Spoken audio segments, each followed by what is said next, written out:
তোমাদের অনুরোধের প্রেক্ষিতে আমরা ষষ্ঠ থেকে নবম শ্রেণীর প্রথম অ্যাসাইনমেন্টের অ্যান্সারগুলো তৈরি করেছি। আজকের ভিডিওতে আমরা সেই অ্যাসাইনমেন্টের অ্যান্সারগুলো দেখব। প্রথম অ্যাসাইনমেন্ট প্রথম সপ্তাহের সেগুলো দেখব, এবং আমাদের চ্যানেল অলরেডি দ্বিতীয় সপ্তাহের যে অ্যাসাইনমেন্টের প্রশ্ন সেগুলো পাবলিশ করা হয়েছে সেগুলো দেখে নাও। তো চলো আমরা অ্যাসাইনমেন্টের অ্যান্সারগুলো দেখবো এখন। নবম শ্রেণীর সুপ্রিয় শিক্ষার্থী বন্ধুরা, আমরা এখন তোমাদের প্রথম সপ্তাহের অ্যাসাইনমেন্টগুলোর অ্যান্সার দেখার জন্য কম্পিউটার স্ক্রিন চলে আসলাম। তোমরা জানো যে ইতিমধ্যে আমরা তোমাদের দ্বিতীয় সপ্তাহের প্রশ্নগুলো আপলোড করেছি। তোমরা সেই ভিডিওগুলো দেখে নিতে পারো। এই ভিডিওর উপরে ডান কর্নারে আই বাটন আছে, সেই আই বাটনে ক্লিক করলে সেই সবগুলো প্রশ্ন পেয়ে যাবে। তো আজকে আমরা প্রথম সপ্তাহের অ্যান্সারগুলো দেখব। প্রথম সপ্তাহে তোমাদের 3টি ক্লাস হয়েছিল, সে 3টি ক্লাসের অ্যাসাইনমেন্ট দেওয়া হয়েছিল 3টি বিষয়ের। সেটা প্রথম হচ্ছে বাংলা এবং ইংরেজি এবং রসায়ন, যাদের সায়েন্সের তারা, আর যারা হচ্ছে আর্টসের তাদের জন্য হচ্ছে বাংলাদেশের ইতিহাস ও বিশ্ব সভ্যতা, এবং ব্যবসা শিক্ষা শাখার জন্য হচ্ছে ব্যবসায় উদ্যোগ। প্রথম আমরা যদি যাই বাংলা বিষয়, কপোতাক্ষ নদ থেকে এখানে অ্যাসাইনমেন্ট দেওয়া হয়েছিল একজন দেশপ্রেমিক নাগরিকের 10টি গুণ 10টি বাক্যে প্রকাশ করো। এই অ্যাসাইনমেন্টটি দেওয়ার জন্য অনেকেই আমাদেরকে কমেন্ট করেছো। তোমাদের অনুরোধের প্রেক্ষিতে আমরা অ্যাসাইনমেন্টটি দিচ্ছি, দেখো। এবং প্রথমে শুরু করবে দেশপ্রেম নিয়ে। দেশপ্রেম আসলে কি সেটা আগে শুরু করবে। দেশপ্রেম মানব জীবনের শ্রেষ্ঠ সম্পদ ও সহজাত প্রবৃত্তি। মানুষ যে দেশে জন্মগ্রহণ করে সেটাই তার জন্মভূমি। জন্মভূমির প্রতি, স্বজাতির প্রতি, মাতৃভাষার প্রতি ভালোবাসা ও গভীর শ্রদ্ধাবোধী দেশপ্রেম বা স্বদেশপ্রেম। দেশপ্রেমীর নিজ দেশের প্রতি রয়েছে অকৃত্রিম ভালোবাসা, সীমাহীন আনুগত্য। বিশ্বের উন্নত জাতিগুলো স্বদেশের যত আত্মত্যাগ করে উন্নতির স্বর্ণশিখরে আরোহণ করেছে। স্বদেশপ্রেম না থাকলে দেশ ও জাতির উন্নতি আশা করা যায় না। স্বয়ংসম্পন্ন ও সুখী দেশ গড়তে হলে তাই নাগরিকদের অবশ্যই দেশপ্রেমী হতে হবে। প্রত্যেক ব্যক্তি নিজের দেশকে ভালোবাসে, সকল জীবের গুণ মধ্যে এই গুণ বিদ্যমান। আচ্ছা, বাকি লাইনগুলো ইম্পর্টেন্ট না, তোমরা চাইলে বাদ দিতে পারো আর চাইলে লিখতে পারো, সেটা তোমাদের ইচ্ছে। তারপরে আমরা শুরু করতে চাই 10টি গুণ। সেখানে একজন দেশপ্রেমিক নাগরিকের 10টি গুণ নিয়ে আলোচনা করা হলো। এক হচ্ছে দেশের মানুষকে ভালোবাসা। দেশপ্রেমিক অবশ্যই দেশের মানুষকে ভালোবাসতে হবে। প্রথমে দেশের মানুষকে ভালোবাসার মধ্য দিয়ে দেশপ্রেমের সূচনা হয়। যে স্বদেশের মানুষকে ভালোবাসতে পারে না, সে স্বদেশকেও ভালোবাসতে পারে না। মহর্ষি মাদার তেরেসা বলেছেন, যদি তুমি দৃশ্যমান মানুষকে ভালোবাসতে না পারো তবে অদৃশ্য ঈশ্বরকে কি করে ভালোবাসবে। দ্বিতীয় পয়েন্টটা হচ্ছে দেশকে ভালোবাসা। এটা তো অবশ্যই দেশপ্রেমিক অবশ্যই দেশকে ভালোবাসবে। এখানে শুরু করছি আমরা কবি রবীন্দ্রনাথ ঠাকুরের মানে একবার সর্বজন স্বীকৃত এবং একটা সুন্দর কবিতার লাইন থেকে, সার্থক জন্ম আমার জন্মেছে এই দেশে, সার্থক জন্ম মা তোমায় ভালোবেসে।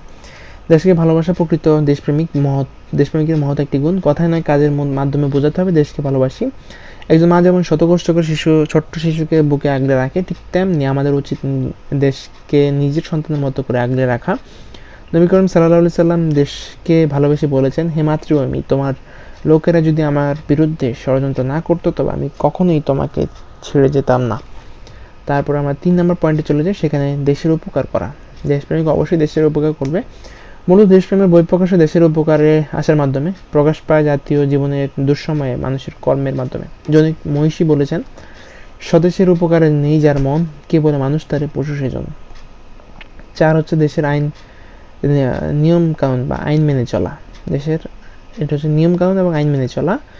দেশপ্রেমের বহিঃপ্রকাশ তখনই প্রকট হয় যখন সে সুনাগরিক হয়ে ওঠে, আর একজন সুনাগরিক তখনই হওয়া সম্ভব যখন সে স্বদেশের আইন, নিয়মকানুন এবং নিয়ম এবং আইন ইত্যাদি মেনে চলে। প্রতিশ্রুতি পরায়ণ হতে হবে দেশপ্রেমিককে। একজন দেশপ্রেমিককে হতে হবে প্রতিশ্রুতি পরায়ণ। প্রতিশ্রুতি হতে পারে দেশের কল্যাণের অথবা স্বদেশের মানুষের জন্য। কঠোর পরিশ্রমী, মানবতাবোধ থাকতে হবে। প্রকৃত দেশপ্রেমিক শুধু একজন মানুষ নয়, বরং একজন দৃষ্টান্ত স্বরূপ। স্বদেশের জন্য তাকে কঠোর পরিশ্রম করতে হবে। স্বদেশের মানুষের কষ্টে যদি তার অন্তর না কাঁদে তাহলে সে প্রকৃত দেশপ্রেমিক নয়, তাকে হতে হবে উদার মনের। 7 হচ্ছে দানশীল ও শ্রদ্ধাশীল। দানশীলতা একটি মহৎ গুণ। একজন দেশপ্রেমিক যত বেশি দানশীল হবে, যত বেশি মানুষের উপকারে আসবে, তত বেশি তিনি মানুষের মনে স্থান পাবেন। মানুষ তাকে মন থেকে শ্রদ্ধা করবে। দেশের বিপদে নিজের জীবন বিপন্ন করা। দেশের বিপদে এগিয়ে আসা একজন দেশপ্রেমিকের প্রধান দায়িত্ব। প্রয়োজনে নিজের জীবনকে বিপদে ফেলে দেশের বিপদ থেকে রক্ষা করা। ঠিক তেমনি যেমন 1971 সালে বাংলার দামাল ছেলেরা জীবন দিয়েছিল বাংলাদেশের জন্য। তো তারপর হচ্ছে সংস্কৃতি পরায়ণ হতে হবে, অবশ্যই নিয়মকানুন মাথায় রেখে সংস্কৃতি পরায়ণ হবে। তারপর 10 হচ্ছে দেশের স্বাধীনতা সার্বভৌমত্ব রক্ষা সব সময় সর্বদা সচেষ্ট থাকা থাকবে। এটা হচ্ছে দেশপ্রেমিকের হচ্ছে গুণ, 10টি গুণ আমরা দেখালাম। তো আশা করছি তোমরা বাংলার যেই অ্যাসাইনমেন্টের অ্যান্সার সেটা তোমরা করতে পারবে, এটা দেখে দেখে করতে পারবে, বা কোনো কিছু চেঞ্জ করতে চাইলে চেঞ্জ করতে পারবে। পরবর্তী আমরা চলে যাচ্ছি ইংলিশে প্রথম অ্যাসাইনমেন্টটা ছিল ইউনিট 1 লেসন 4 এর, এখানে ছিল এইচডব্লিউ সেকশন সি থেকে। তারপর হচ্ছে ইউনিট 4 লেসন 1 ফেরি বোট এইচডব্লিউ সেকশন সি এর কোশ্চেন 3 থেকে। এই দুটি অ্যান্সার আমরা এখন দেখব। প্রথম হচ্ছে সেকশন সি এ কতগুলো প্রশ্ন আছে, discuss in groups and write answers to this questions. এখানে যে কোশ্চেনগুলো হচ্ছে which persons and institutions do you have responsibilities for, make a list. তোমরা কোন কোন ইনস্টিটিউশনের প্রতি রেসপন্সিবিলিটি ফিল করো, মানে রেসপন্সিবিলিটি আছে বলে মনে করো, বা কাদের উপর, কোন মানুষদের উপর। সেখানে প্রথম তোমার প্যারেন্টস থাকতে পারে, তারপর তোমার ফ্যামিলি আদার্স মেম্বার্স থাকতে পারে, তারপর কোনো ইনস্টিটিউশন যদি থাকে তোমার স্কুলের নাম দিতে পারো। তো কোথায় কোন কোন জায়গায় তোমার দায়িত্ব আছে, কর্তব্য আছে, কর্তব্য আছে, সেই স্থানগুলোর নাম তোমরা লিখবে এখানে। রেসপন্সিবিলিটিস, তারপর হচ্ছে দায়িত্ব নেওয়া, আসলে make a list of responsibilities you have as a student at home, school and in society. তোমরা স্কুলে এবং বাসায় এবং সমাজে বাস করার জন্য তোমাদের যে দায়িত্ব, সেই দায়িত্বটা লিস্ট করবে। Make another list of things you shouldn't do at home, school and society. তুমি স্কুলে, বাসায় এবং সমাজে কী কী করবে না সেটা একটা লিস্ট করবে। তারপর হচ্ছে who do you get help from to discharge the responsibilities you have listened in C, এখানে C1 এর যে অ্যান্সারটা সেটা হচ্ছে তুমি যদি কেউ যদি এখানে ডিসচার্জ করে তোমাকে, তাহলে তুমি কি করবে, এবং how do you help you, তুমি কিভাবে তাদেরকে সাহায্য করবে। কেউ যদি ডিসচার্জ করে আর কি রেসপন্সিবিলিটিগুলো। তো যতগুলো প্রশ্ন আছে সবগুলো প্রশ্নেরই অ্যান্সারের responsibility 11 number page 11 English for today class 9-10 যে বই, সেখানে তোমরা সবগুলো অ্যান্সারই পেয়ে যাবে মোটামুটি। তো সেখান থেকে যদি তোমরা স্পষ্ট করে প্রত্যেকটা লাইন বাই লাইন পড়ো, তাহলে একজন দেশপ্রেমিক নাগরিক বা একজন নাগরিকের কী কী দায়িত্ব এবং কী কী রেসপন্সিবিলিটি আছে সমাজের প্রতি, কী কী রেসপন্সিবিলিটি আছে স্কুলের প্রতি, কী কী রেসপন্সিবিলিটি আছে তার ফ্যামিলির প্রতি, সবগুলো জিনিস সেখানে পেয়ে যাবে। সেখান থেকে তোমরা অ্যান্সারগুলো করতে পারো, খুব সহজে করতে পারবে। তাই আমরা আর এটা নিয়ে বেশি আগাচ্ছি না, কারণ আমাদের ভিডিওটা খুব বেশি বড় হয়ে যাচ্ছে। পরবর্তীতে আছে section C, lesson 4 unit 1 the ferry বোটের এসডব্লিউ সেকশন সি এর কোশ্চেন 3। কোশ্চেন 3 হচ্ছে answer the question below. If you have too many buyers of fish in the market, if we have too many buyers of fish in the market what is likely to happen. যদি একটা মাছের বাজারে অনেক বেশি ক্রেতা হয়ে যায়, তখন ওই মার্কেটে কী হবে, এটা হচ্ছে প্রশ্ন। পরবর্তী হচ্ছে if we have too many passengers a bus or train station what may happen। যদি একটা বাস স্টেশনে বা ট্রেন স্টেশনে যদি অনেক বেশি প্যাসেঞ্জার হয়ে যায়, মানে যাত্রী হয়ে যায়, তখন সেখানে কি হতে পারে। If you have too many people in a village, town ও সিটি হোয়াট উইল হ্যাপেন। যদি কোনো একটা গ্রামে বা শহরে যদি অনেক বেশি মানুষ হয়ে যায়, জনসংখ্যা যদি বেড়ে যায় হঠাৎ করে, তখন কি হতে পারে। তো এখানে দেখো ফেরি বোটে এখানে কিন্তু খেয়া নৌকা যেটা বলে, সেখানে কিন্তু পারাপার অনেক মানুষ একসাথে পারাপার করে। তো এখানে অনেক ঝুঁকি থাকতে পারে, অনেক সমস্যা থাকতে পারে।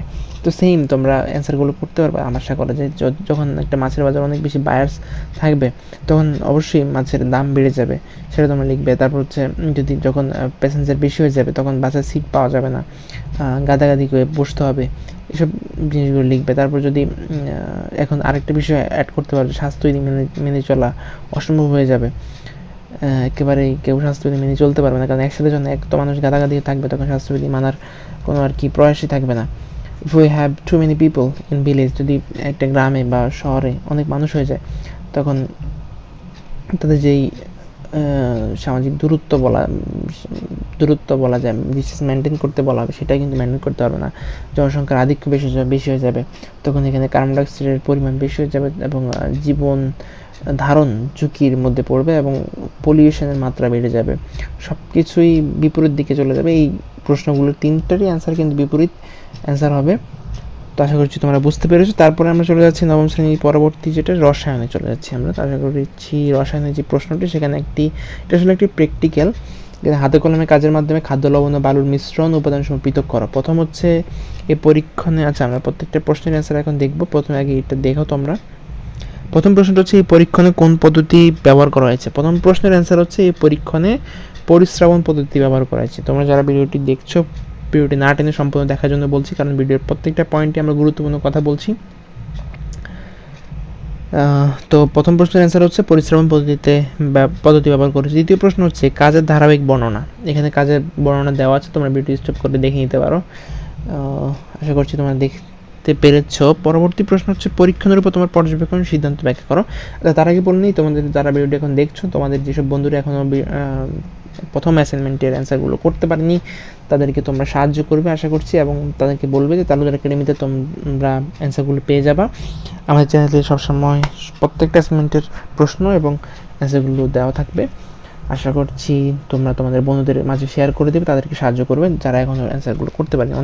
অনেক প্রতিষ্ঠানের শিক্ষার্থীরা এখনও অ্যান্সার করতে পারেনি, তারা খুব দ্বিধাদ্বন্দ্ব অবস্থায় আছে।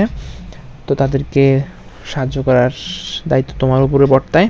আচ্ছা, আমরা পরবর্তী প্রশ্ন চলে যাচ্ছি। 3 নম্বর প্রশ্ন, পরীক্ষণের উপর তোমার পর্যবেক্ষণের সিদ্ধান্ত। এখানে পরীক্ষণটি করার পর তোমার কী কী পর্যবেক্ষণ হয়েছিল, কী কী সিদ্ধান্ত হয়েছিল, এই দুটি লিখবে, করণীয়টি লেখার প্রয়োজন নেই। আশা করছি বুঝতে পেরেছ। তো তোমরা ভিডিওটি স্টপ করে দেখে নিতে পারো। আচ্ছা, এই পরীক্ষণে তুমি কী কী সাবধানতা অবলম্বন করো। এই পরীক্ষণে তোমরা এই বিষয়গুলো সাবধানতা অবলম্বন করতে পারো। এখানে 3টি বিষয় দেওয়া আছে। একটা হচ্ছে লোহার গুঁড়া সম্পূর্ণ পৃথক করার জন্য একটি ভালো চুম্বক প্রয়োজন। হ্যাঁ, তারপর আসলে আমাদের এখানে লোহা ছিল না তোমাদের প্রশ্নে, এখানে শুধু বালি এবং লবণ ছিল। তো যেহেতু লোহার কথা বলেছি, প্রথমটা বাদ দিবে, দ্বিতীয় থেকে শুরু করবে। পরিশ্রম করার সময় মিশ্রণকে ভালোভাবে থিতিয়ে উপরের পরিষ্কার দ্রবণকে প্রথমে ফিল্টার পেপারে ঢালতে হবে, যেন বেশি বালু ফিল্টার পেপারে জমা না হয়, এতে পরিশ্রবণ দ্রুত সহজতর হয়। অতঃপর মিশ্রণকে নেড়ে সকল বালু দ্রবণ ফিল্টার পেপারের উপর ঢালতে হবে। এরপর কিছু পাতিত পানি দিয়ে অবশিষ্ট বালুকে বিকার থেকে ফিল্টারের পেপারে স্থানান্তর করতে হবে। পরিশ্রুত বাষ্পীকরণের শেষ পর্যায়ে কিছু পানি থাকতে তাপ বন্ধ করে কাচের পাত্রটি ভাঙন থেকে রক্ষা করতে হবে।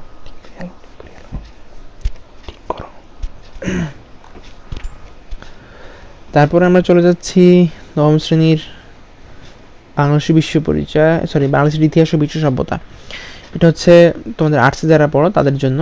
তো তোমাদের অ্যান্সারগুলো তোমরা মেইন বই পেয়ে যাবে। প্রথম অধ্যায় ইতিহাস পরিচিতি, এখানে ইতিহাস পাঠ করে কেন প্রয়োজন, ইতিহাস পরিচিতি বইটি আছে একবার প্রথম পৃষ্ঠায় বলা যায়।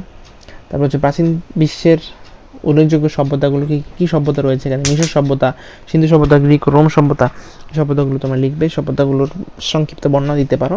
9 নম্বর প্রশ্ন হচ্ছে প্রাচীন বাংলার মানচিত্র অঙ্কন করে জনপদগুলোর নাম সহ বর্তমান অবস্থা চিহ্নিত করো।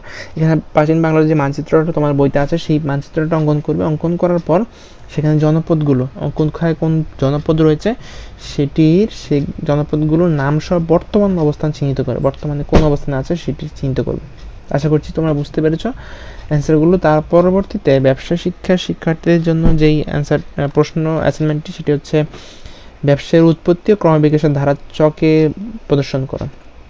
তোমাদের প্রথম অধ্যায়ে ব্যবসায় পরিচিতি এবং দ্বিতীয় অধ্যায়ে ব্যবসা উদ্যোক্তা, এই দুটি অধ্যায় থেকে তোমরা অ্যান্সারগুলো পেয়ে যাবে। সেখানে ব্যবসায়ের উৎপত্তি ও ক্রমবিকাশের ধারা তোমরা আশা করছি চকের মাধ্যমে উপস্থাপন করতে পারবে। তো আজকের মতো এখানে শেষ করছি। যারা ভিডিওটি এতক্ষণ পর্যন্ত দেখেছো তাদেরকে অসংখ্য ধন্যবাদ। যারা এখন আমাদের চ্যানেলটি সাবস্ক্রাইব করেন তারা অবশ্যই সাবস্ক্রাইব করে দিবে। আর তোমরা জানো যে আমাদের তালুকদার একাডেমি কর্তৃক একটি অ্যাপসের পাবলিশ করার ব্যবস্থা করা হয়েছে, যেখানে গুগল প্লে স্টোরে পাবলিশ করা হবে, এবং সেই অ্যাপসে তোমরা অ্যাসাইনমেন্ট সম্পর্কিত সকল সুবিধা পাবে। সেখানে অ্যাসাইনমেন্টের প্রশ্ন, অ্যাসাইনমেন্টের সিলেবাস, অ্যাসাইনমেন্টের অ্যান্সারগুলো পিডিএফ আকারে পেয়ে যাবা। তো অ্যাপসের ফিচারগুলো দেখে তোমরা আশা করছি এনজয় করবে। তো যারা ভিডিওটি এতক্ষণ পর্যন্ত দেখে তাদেরকে অসংখ্য ধন্যবাদ। তোমাদের বন্ধুদের মাঝে ভিডিওটি শেয়ার করে দাও, বেশি বেশি শেয়ার করে দাও, এবং তালুকদার একাডেমিকে সাবস্ক্রাইব করে রাখো। ধন্যবাদ সবাইকে।